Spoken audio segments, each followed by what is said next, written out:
It's a blowout. 8th inning, 10-3. Bases are loaded for Verlander, who waits on a 3-0 pitch. He swings, and it's a high fly ball. Deep center field. It is gone. Home run. And a huge bat flip to celebrate. All right, Ben, start the show already. What's up, everybody, and welcome into another episode of Flippin' Bats. We got a great one for you today.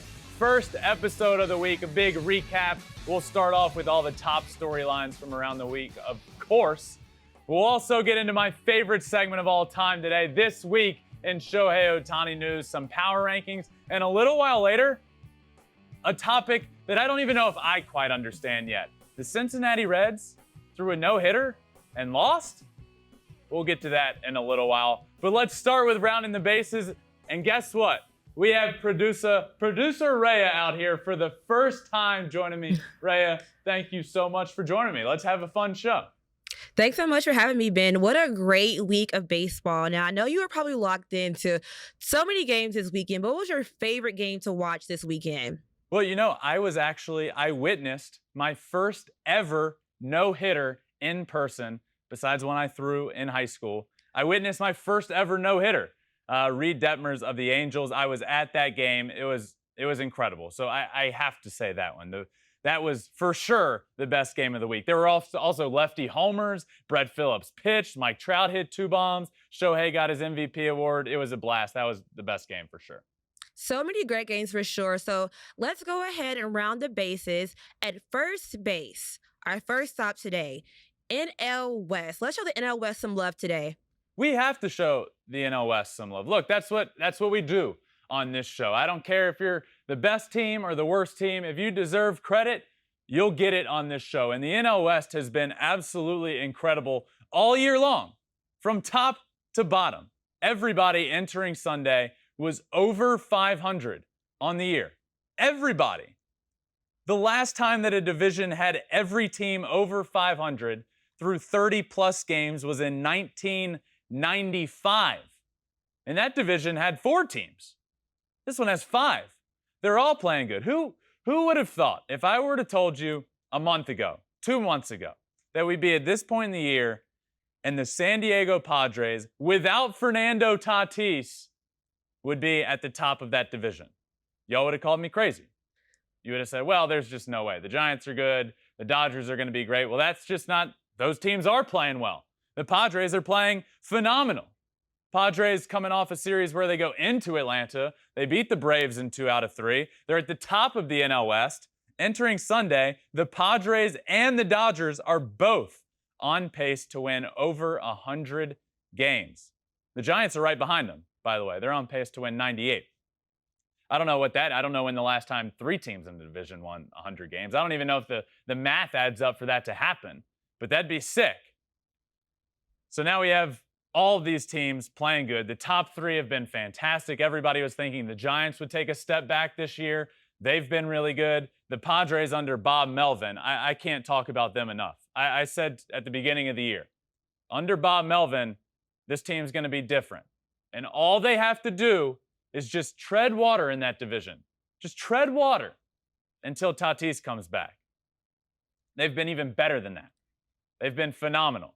They're at the top of the NL West. But then you have the teams at the bottom, the Diamondbacks and the Rockies. And I'm not here to shame those teams. They've been awesome. The Diamondbacks are above 500. They're winning a bunch of games. They have one of the best pitchers in baseball at this point in Zach Gallen. Zach Gallen's 0.95 ERA is the lowest by a starting pitcher in his first 5 starts of a season in Diamondbacks history. He has been lights out. Fun fact, I faced him in the minors, and for years, when people ask who's the best pitcher you faced in the minor leagues, he is always one of the pitchers that I mention. And people are like, really? Like, of everybody? Yes. And this year, he has been phenomenal. And the D-backs have been playing good baseball. We saw the Rockies get off to a fantastic start in Colorado. Now, they've slowed down a little bit, but they're still playing good baseball. They're still at 500 or better in that division. I'm a really big fan of what is happening out in the NL West. And we all thought coming into the year that it would be a good division because of the Dodgers and the Giants. But no, this is a good division because of every team in it. We saw the Dodgers go and lose a series to the Diamondbacks a week or so ago.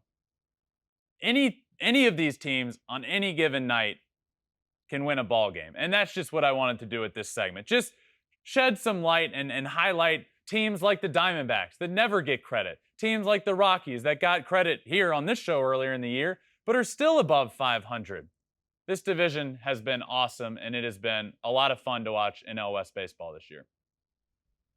All right, you guys heard it here first. Keep your eyes peeled to the NL West. Lots of great things happening.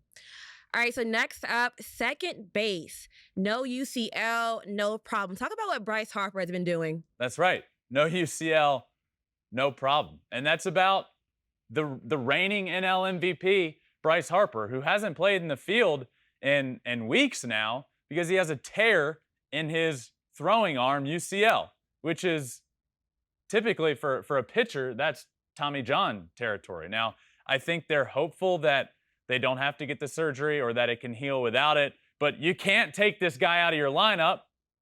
He hasn't been playing in the outfield, but he's been DHing and he has been on a tear. Yes, he wins MVP last year. He also comes into this year on an absolute tear. I said this at multiple points last year. I think Bryce Harper is one of the most underrated players in baseball. I know he just won an MVP award. I still think that he is one of the most underrated players in baseball. Look at it, Bryce Harper's last 9 games. Now, he's not playing the field. These are all from the DH position. He's 17 for 34, which is 500, with 5 homers, 7 doubles, 12 RBIs, and 11 runs scored. Bryce Harper has been as good as advertised, if not better. They go into Dodger Stadium. They win the series at Dodger Stadium, and a big part of that is because of him. Some massive home runs he had late in those games at Dodger Stadium. On a huge stage, he goes in and just crushes. What a player. This is impressive, by the way. One, because he has a tear in his UCL. That's nothing to just gloss over. That's not a pain-free injury by any point. But what he's doing with that torn UCL at the DH position is really impressive. This tweet from Jason Stark: visiting players with a home run and at least 2 extra base hits in 3 straight games at Dodger Stadium. Bryce Harper on Thursday, Friday, and tonight when this tweet was sent. That's a wrap on that list. The only Dodger to ever do it in a single season was Adrian Gonzalez, first 3 games of 2015. He's the only visiting player to ever do it. Bryce Harper, a home run and at least 2 extra base hits in 3 straight games at Dodger Stadium. He's on a tear again. He deserves a lot of credit, and I'd be remiss if I didn't add, this wouldn't be possible without the implementation of the universal DH. We wouldn't be able to be talking about this right now. So for as much time as we spend talking about rule changes and all of this going on in Major League Baseball, much credit deserved to Major League Baseball for getting this one right. We don't want to see pitchers going up there and going 1 for 30 and getting a single and getting lucky. We want to see Bryce Harper being able to do this when he's hurt. And we would not be able to see any of this if this was last year or the year prior. But now, because of the universal DH, we're able to see that. We're able to see guys like Nelson Cruz get a job in the National League, who's been playing great of late for the Nationals. I know he got off to a slow start, but he's got a hit in 7 of his last games. In his last 8 games, he's hitting almost 380 with 2 bombs and 8 RBIs. So, universal DH, good thing. Bryce Harper with a torn UCL, not a good thing, but he's playing great with it. I needed to talk about him. Not only is he killing it, but I also think he is still an underrated player in the game of baseball. Somehow. I still think that is the case. I think the question here, Ben, is what can't Bryce Harper do at this point? He's done it all, pretty much. You're right. What can he do? And what does he have to do for people to put him in that top tier? I don't know. And he is obviously in that. But in terms of the public eye, like, I just feel like we're not talking about him as much as we should. He won an MVP award last year, his second ever MVP award. He's now done it with 2 different teams. He comes up with all of the hype in the entire world. I mean, Bryce Harper had LeBron-esque hype coming into Major League Baseball when he was 16, 17 years old. And what he has done as a result is just win MVP awards and a bunch of All-Stars, and he's now doing it on another team. And I just think we need to give him more credit for what he has done, for how hard he plays the game, for how hard he plays defense, for how well he does at the plate. I don't know what he has to do. I don't know the answer to that, to what he has to do to get on that level. I just think, quite honest with you, people don't like him. And I think it's because of all the hype he had coming up. I love the guy. I love what he does on the field, and I love what he does for the game of baseball.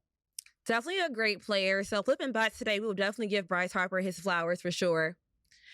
All right, so third base, a team who has been on your list for quite some time now, and they are back on top, the Astros. Yes, the Houston Astros are back on top of the AL West in a division that everybody's been praising the Angels for a while now, and deservedly so. I do it more than anybody. I obviously love Shohei.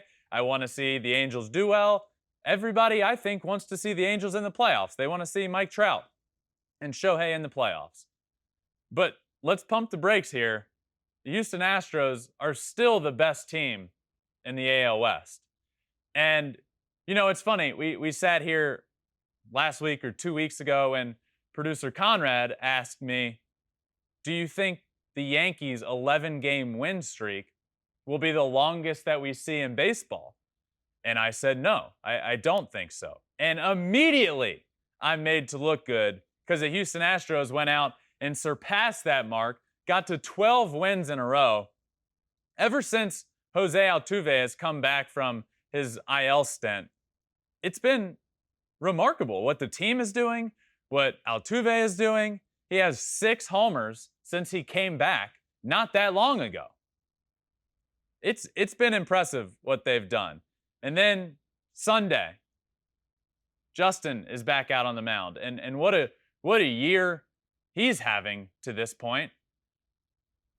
But then on Sunday, again, his first start since Tommy John surgery that he is on normal days rest for a pitcher. To start the year, the entire Astros rotation was on a 6-man rotation to give him his time, to give him time to come back. This was his first start on normal rest. And he went out and threw really well. He didn't have his best stuff by any means. That first inning, he was kind of all over the place. Not great. Ends up getting out of it, gets out of a few jams. He was fantastic. He was throwing hard, threw 98.3 miles an hour is what he topped out at, by the way. 98.3. He's 39 years old. It's impressive. Really impressive. That was my tweet. Multiple 97s and a 98 mile an hour from Justin in the first inning. The Astros have been great. They are back to playing great baseball. They are back to being the best team in the AL West. They're one of the best teams in the American League. Let's not get it twisted. And they did it last year. We saw them get off to a slow-ish start. They ended up winning the pennant and going back to the World Series. This is a good tweet from Chandler Rome. Said Justin Verlander threw a season-high 107 pitches during his first post-Tommy John start on 4 days of rest. He struck out 5, walked 3, matched his season high with 17 swings and misses. His ERA is 1.38, and opponents are batting 146 against him, which is the best in the league. This pitching staff has been getting it done. The entire Houston Astros team has been getting it done. Look, entering Sunday, listen to where the Astros rank in certain categories. 3rd in Major League Baseball in team ERA. 4th in WHIP with 1.12. Tied for 4th in all of baseball in home runs. And tied for 1st in fielding percentage at .990. I don't know about you guys. That covers it all. Pitch, hit, defense.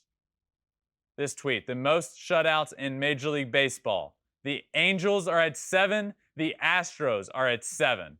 Then you have the Cardinals and the Mets both at 6. They're doing it all. They're pitching, they're hitting, and they're playing defense. As the great saying goes, baseball is a simple game. Don't make it difficult.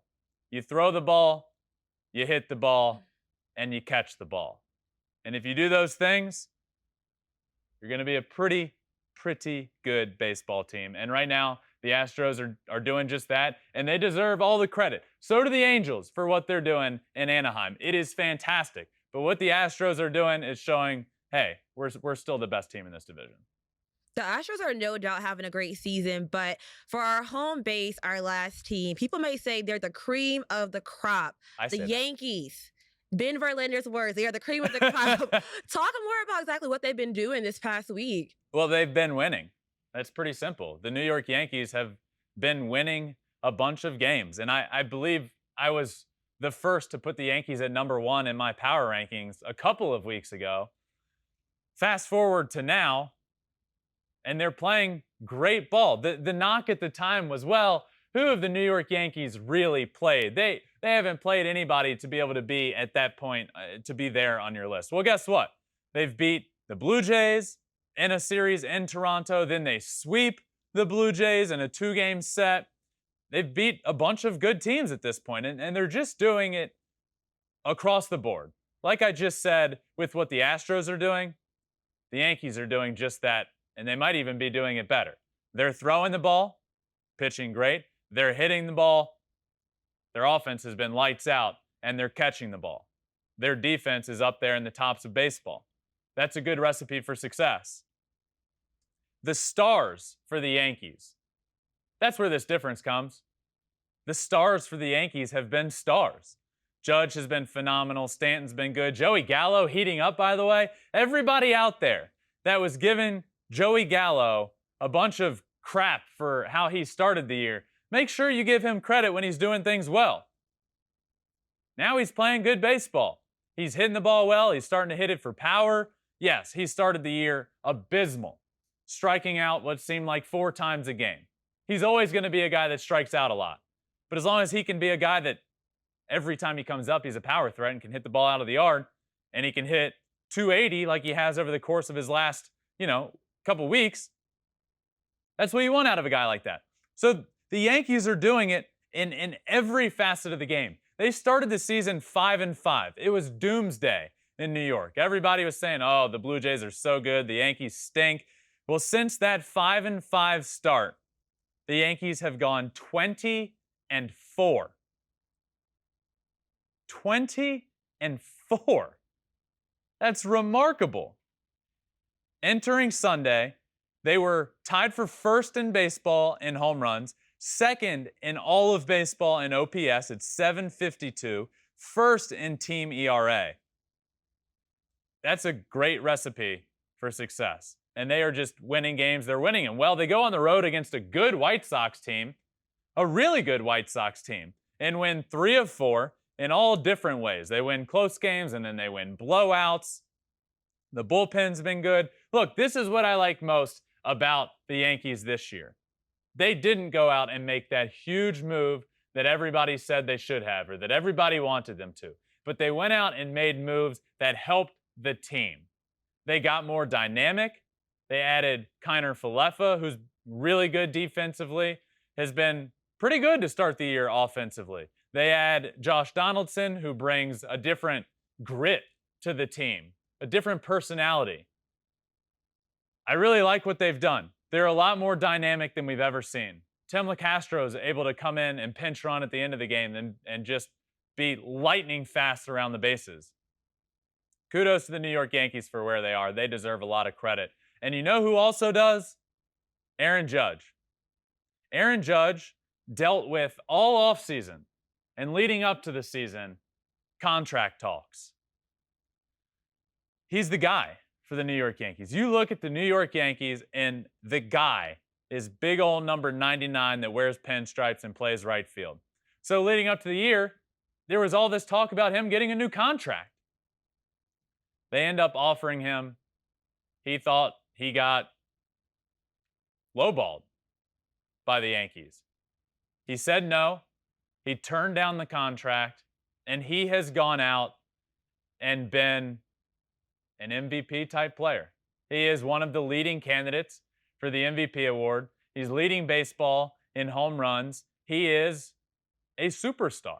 He is Aaron Judge. He is making the Yankees laugh and say, man, we probably should have paid him. You have to love that. You have to love when a guy bets on himself and wins. And that's what he did. That's what Aaron Judge is doing. He is betting on himself, and man, is he winning.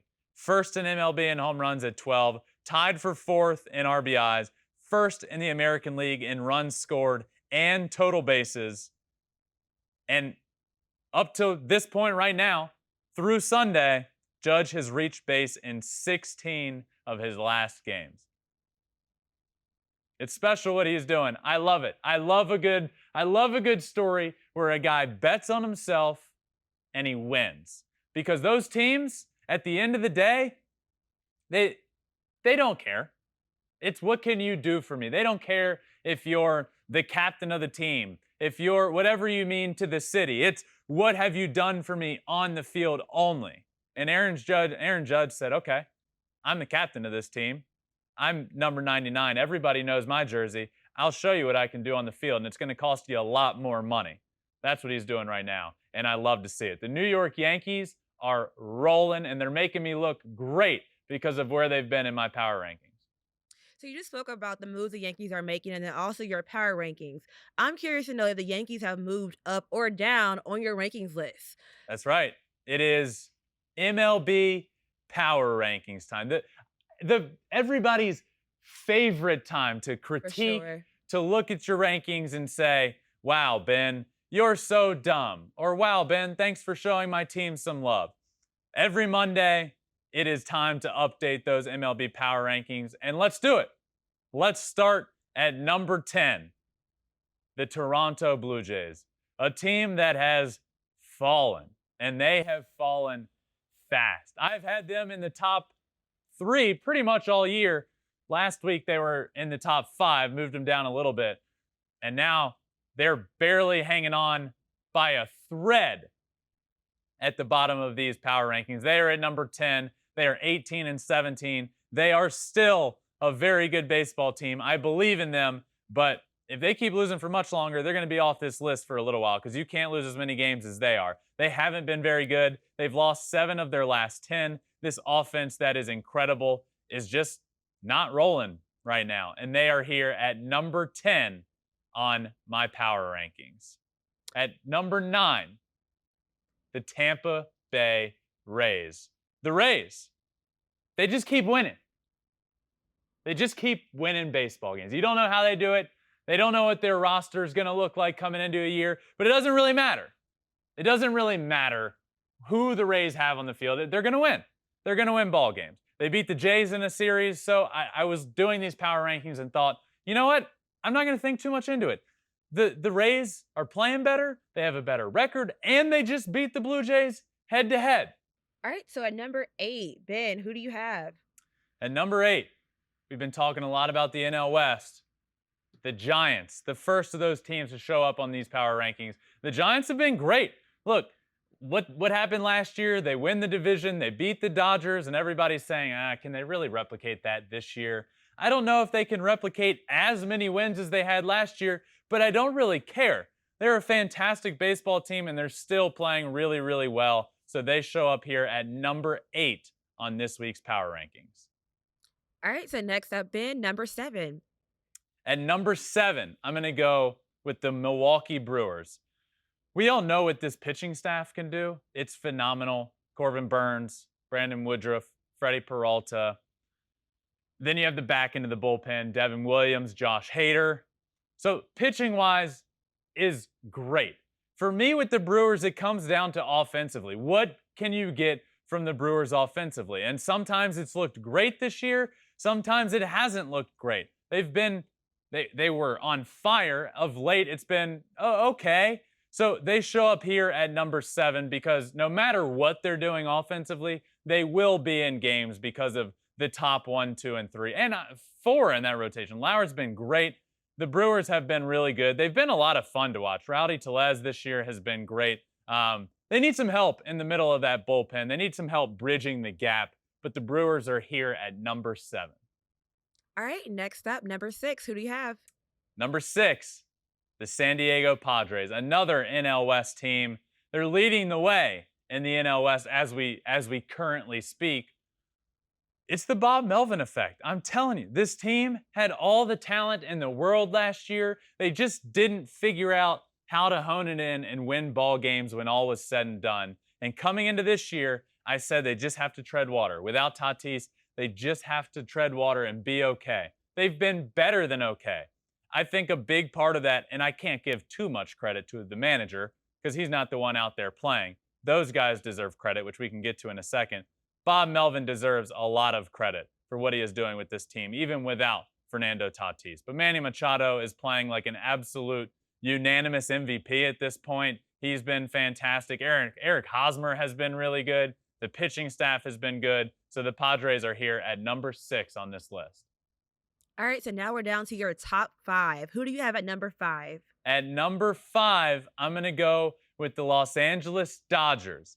As we speak, they just won on a walk-off, so they saved a little bit of that series, which was just abysmal against the Phillies. So they've fallen a little bit in these rankings. They have fallen, but they're still here in the top 5. That walk-off was huge for them. It saves a disaster sweep against a Phillies team that hadn't been great to this point. Look, it's plain and simple. The Dodgers need to be better. They've been at the top of my power rankings this year. They've been consistently in the top 3. And now they're here at number 5. It just has to be better. You have too talented of a team to be where they are. And obviously they're still fine. They're 21-12. But they're too talented to be losing this many games in a row. They had lost 4 or 5 in a row. It just wasn't pretty. They were making a bunch of errors. It wasn't great. So they're here at number 5. They can be better. They can be much better. But I think 5, in my opinion, is probably as low as they are going to get this year. It just hasn't been great. But they certainly have the capability of flipping that switch and being really good really, really fast. They're a scary team. They are. But they just need to show it. They have too many guys in that lineup right now that have been just not playing up to their potential. Max Muncy hasn't been very good. Bellinger needs to have a resurgent year, and it's been better than last year, but it hasn't been great. Mookie looks like he's getting better, but the team has been concerning a little bit, but they're still here at number 5. For sure, and practice makes perfect, so who knows where we'll see them at next. All right, number 4, who do you have? At number 4, the New York Mets. The Mets are an elite team in baseball. I don't know another way to put it. They just are. They are really good. They're really fun. There's something special happening in Queens. The crowd is into it. The players are into it. Buck Showalter is into it, as well as Shakira a little bit. I don't know if you saw that. Shakira was supposed to throw out the first pitch the other day, and in his pregame press conference, all he could talk about was how he wanted to meet her. And it happened. There's a cool picture of that happening. They're just rolling. The team is rolling. The pitching's been good. The hitting has been good. The defense has been good. And they are at the top of that NL East. And they're at number 4 on my power ranking. All right, next up, number 3. Who do you have? The Los Angeles Angels of Anaheim. I've moved them up. They're at number 3. I don't know what more to say to people that aren't a believer in this team. If you're not a believer, you're wrong. They are really good. They have thankfully been healthy. So you have Trout and Ohtani back-to-back in that lineup. You have Taylor Ward playing on an MVP level, which is remarkable. You have Brandon Marsh playing well. You have the pitching staff looking good. The back end of the bullpen, Raisel Iglesias is a lockdown closer. Aaron Loop has been good. It's a total package for this team. I would like to see them. I think they are one piece away from being elite, the elite of the league. I don't think they're there quite yet, but right now I can't not put them here. They are at number 3 on my power rankings, and they deserve to be here. All right, Ben, we're down to the top 2 teams. Who do you have at number 2 this week? At number 2, they're back up at the top of the list, the Houston Astros. The Astros won 12 in a row. We talked about them a lot at the top of this show. They're doing it all. They're pitching, they're hitting, and they're playing defense well. And that is a great recipe for success. And since Jose Altuve has come off of the IL, they haven't lost a game in which he played in. It's been remarkable. He has 6 bombs since he came off the IL. The whole team has been doing really well. The rotation has been awesome. It starts with Justin, and it goes down the list. Framber Valdez. Jake Odorizzi has even been really good. Jose Urquidy, Luis Garcia. The rotation's been fantastic. The offense is playing well. The Houston Astros have been funny this year. They started the season at the top of the power rankings. They slid down all the way to the point where they were off the power rankings. Then they make their way back on, and now they are back at the top of the power rankings, where this team belongs. They are elite. They have made it to 5 consecutive AL Championship Series, and they are certainly well on their way to perhaps doing it again. All right, drum roll, please. Number 1, who is your number 1 team this week for power rankings? My number 1 team is the New York Yankees. Again, I believe this is 3 consecutive weeks now. The Yankees are doing it all. I just talked about it with the Astros. The Yankees are as well. And they're doing it with their superstars being superstars. Aaron Judge leading the league in homers. Garrett Cole has been fantastic in his last 4 starts. He's 3-0 with a 1.43 ERA and 34 strikeouts in 25 1/3 inning. Look, the beginning of the year, everyone was, well, Garrett Cole, he's just not the same. Guess what? He is. He still throws 100 with a wipeout slider, and nobody's going to hit that. And over the course of the past 4 starts, nobody has been hitting that. The Yankees are doing it all. They're winning games at home. They're winning them on the road. They're winning games in fun, walk-off, come-from-behind fashion, and they're winning games in blowout fashion. And that's a good recipe. The New York Yankees are the best team in Major League Baseball right now. They have been for some time. And if you've been on the team, on the bandwagon of, well, are they really? Who have they been playing? Well, you're wrong. Guess what? They've been playing good teams now. They've been beating those good teams. And they are at number 1 this week on my top 10 power rankings. Producer Rhea, this is fun. This is always a fun segment. You know what's fun about this one? This week, number 1 on the list, the New York Yankees. And you know what this reminds me of? You're taking over. You're out here. Producer Rhea in place of Producer Conrad. We might have a little Wally Pipp situation here. I don't know if do you know who Wally Pipp is? Well, producer Bartlett actually told me the story earlier, so I'm somewhat familiar with it. Yes, Wally Pipp took over. No, he got taken over. He was an everyday player. Lou Gehrig comes along. Wally Pipp says, hey, I need a day. And the rest is history. So producer Conrad, he needed a day. Not saying you're Lou Gehrig, but I'm enjoying it. This has been a lot of fun. It's been a blast for me. So watch out, producer Conrad. I'm here to take over. No, we're just kidding. Producer Conrad is very much so missed today. And New York Yankees round out the top 10. So it seemed maybe it was just fitting that they round out the top 10 power rankings this week. Stay tuned next week for my top 10 MLB power rankings. All right, now it is time for my favorite segment we have on this show. This week in Shohei Ohtani news, we have a lot to cover this week. He hit his 100th career MLB home run already. He is so back into MVP form. Speaking of MVP, I was there the other night when he got his MVP award from last year. So we'll talk about that night, as well as the Sports Illustrated article that came out that talks about him being a goofball in the locker room. So we'll talk about that in a little while. Let's start with his 100th career MLB home runs. Already, he is the 3rd Japanese-born player in history with 100 career homers. Ichiro Suzuki, Hideki Matsui, and Shohei Ohtani. Shohei did it faster than all of them by a good bit. Ichiro did it in over 1,800 games. Hideki Matsui did it in close to 700 games, and Shohei did it in about 460-ish games. Remarkable.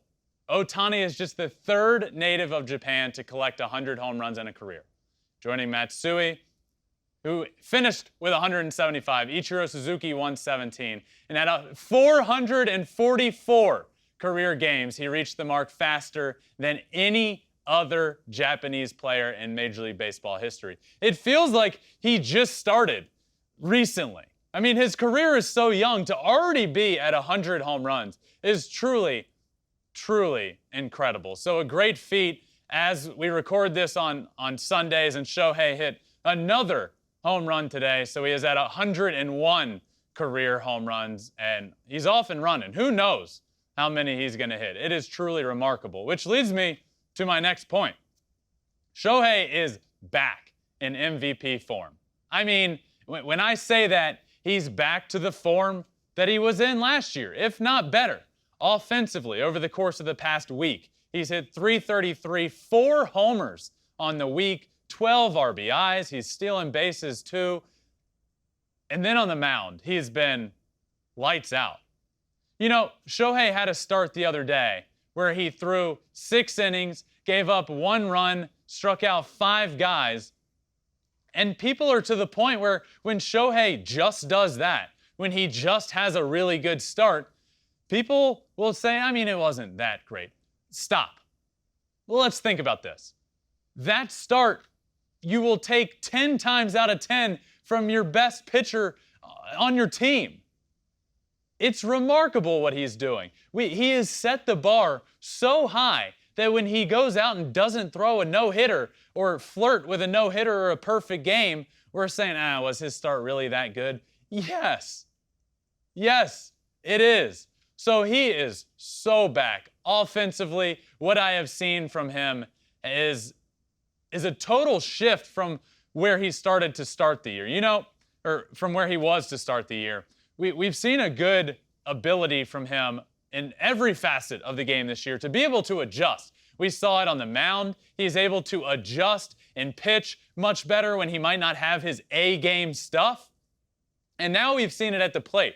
He, admittedly, wasn't hitting as best as he knows he can to start the year. There were a lot of balls where he would roll over to the second baseman and he'd have a couple of bats in a game where he'd hit those rollover bouncing ground balls to the second baseman. Now what we're seeing is the complete opposite of that. And we're seeing him start to take off. He's now taking that same pitch, and instead of rolling it over to the second baseman, he's staying inside that ball and hitting rockets to the left center gap, and most of them are getting out. His last few home runs, 4 of his last 5, it seemed, have been line drive home runs to left center field. That's when you know Shohei Ohtani is locked in. He said last Sunday, I feel like I'm close. I feel like at the plate, I'm close. Well, he followed that up the very next day by hitting 2 home runs, his first ever grand slam that he has ever hit, by the way, professionally, both in Japan and in the United States. He had never hit a grand slam. And he did that last week as well. That was awesome to see. He is so back. He is so back at the plate, and he is killing it on the mound. And that's what resulted last year in his unanimous MVP award. Now, speaking of that award, I got to go the other night to Anaheim to the game that he accepted that award. I was down on the field. I don't even know if I was supposed to be down on the field. I just made my way down there. Nobody stopped me. Shohei comes out to get his award, and I'm standing right there taking pictures of it. I'm just kidding. I was supposed to be down there. But I was right next to him when he got the award. And I thought that he was going to be getting his one unanimous MVP award. Wrong. Shohei got what seemed like a lifetime's worth of awards the other night when I was there in Anaheim. The table of awards that he won was truly remarkable. Yes, the MVP award was there. But I couldn't have expected all the other awards he got. If you're watching this, you can see the table with all the awards. It is truly a mantle full from one season's worth of awards. Now, I have it all written down on a note card. There are so many awards that I literally had to write them down on a note card so we could go over all of them. So this is those awards and what they were. The AL MVP Award, the Commissioner's Historical Achievement Award, which I was also there when he accepted that in Houston during the World Series. The Commissioner does not give that award out every single year. He has only given it out once in Manfred's time being in the Commissioner's office. Shohei Ohtani got that award. The Edgar Martinez Award, the Silver Slugger Award, all MLB first team and second team awards, an all-star at the DH position and starting pitcher, AP Male Athlete of the Year, an ESPY Award, the Nick Adenhart Award, and the Baseball America Player of the Year Award. Are you kidding me? It's remarkable. There are so many awards. I walked down there and I was mind blown. Those are all the things he got from last year. Now we're on to this year. And he has carried that exact same form over into this year. And now he's taken off. He is off and running. He does things every day that are truly remarkable. But the difference is this year, the Angels are winning baseball games. And Shohei is having more fun on the field, in the locker room, because of those winning games they're having, because of that culture, because of that atmosphere. Shohei is having fun. You can see it. I'm definitely having the most fun right now, Shohei, this year. Sports Illustrated actually wrote an article about him and the fun that he's having this year on the field, in the clubhouse, because we can certainly see it. It's not like you can see within every game how much fun he's having. But they do this article on him, they title it Goofball, and it's all about Shohei Ohtani and the fun that he's having in that locker room. I remember Tyler Wade came over from the Yankees to the Angels. This is his first year there. And he said as much. He said, I wasn't expecting his personality to be as it is. At first, I was very taken aback. I thought he would be more reserved. But now you get to see his funny side.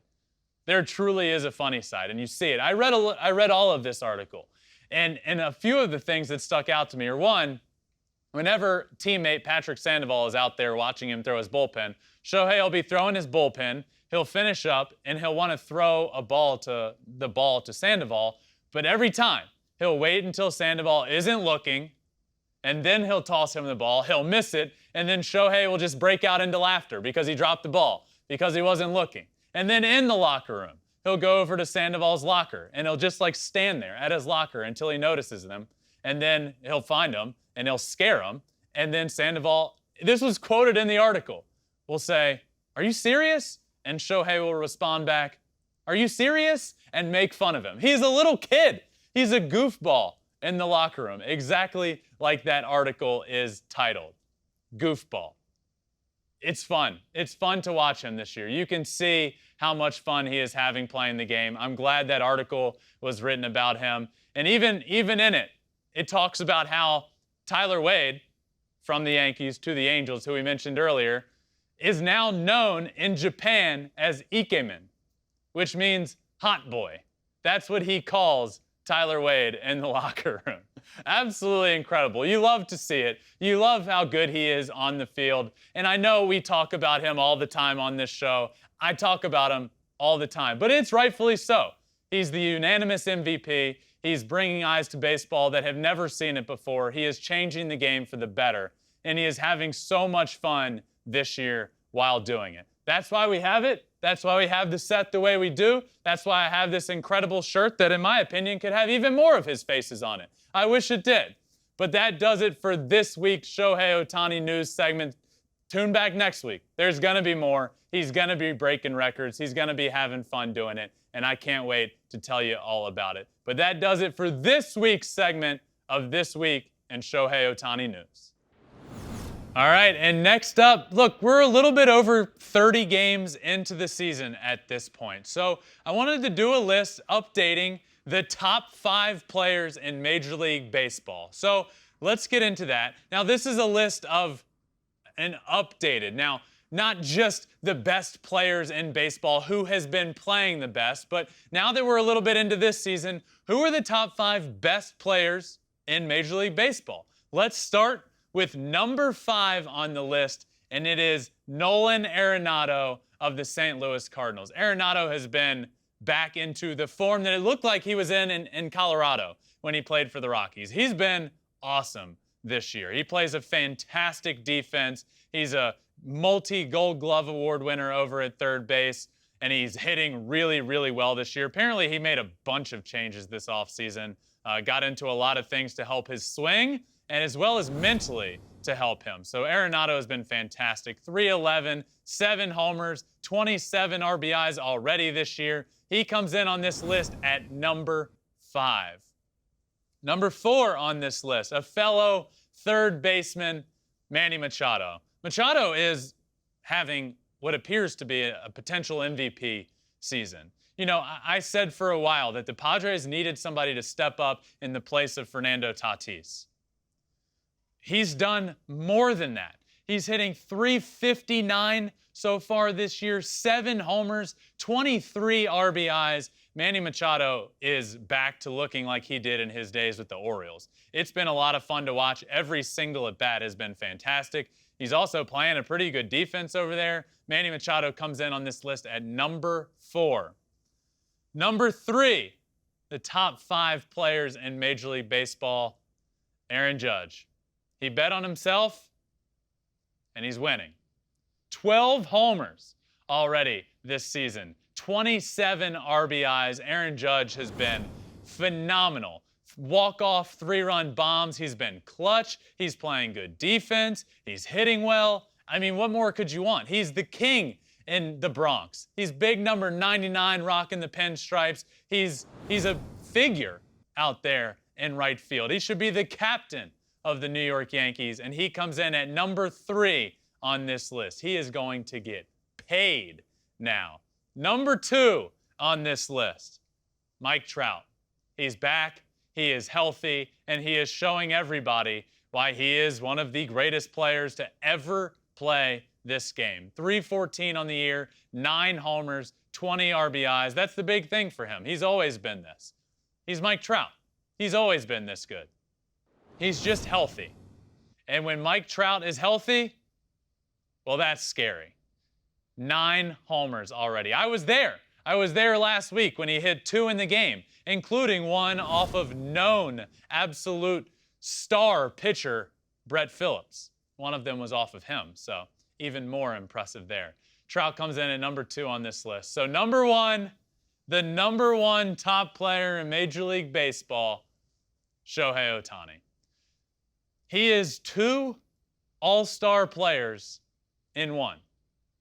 He's pitching well, 3 wins on the mound, a 2.78 ERA, and he's hitting so much better now.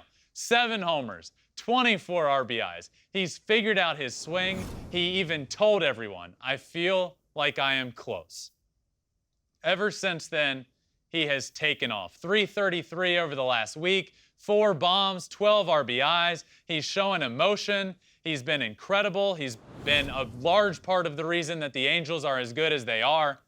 And pitching-wise, I just don't know where to start. Every time out, he's got no-hit stuff, it seems. He almost had a no-hitter earlier in the year. Every start now where he comes out and doesn't flirt with a no-hitter, people are saying, well, it wasn't that impressive. It is so impressive. Shohei Ohtani is 2 all-stars in 1 player.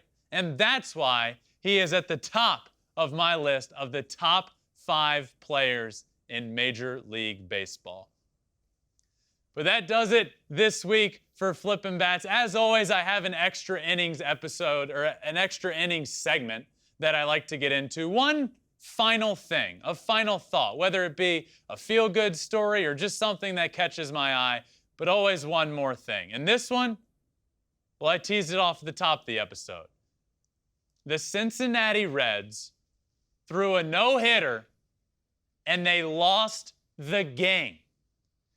Now, I hear you. It doesn't technically count and go down as a no-hitter, but Hunter Green of the Reds through 7 1/3 hitless innings, and they never gave up a hit the rest of the game. They scored on walks and other stuff, but they end up losing the game 1-0 to the Pirates. You heard that right. They didn't give up a hit, and they lost the game.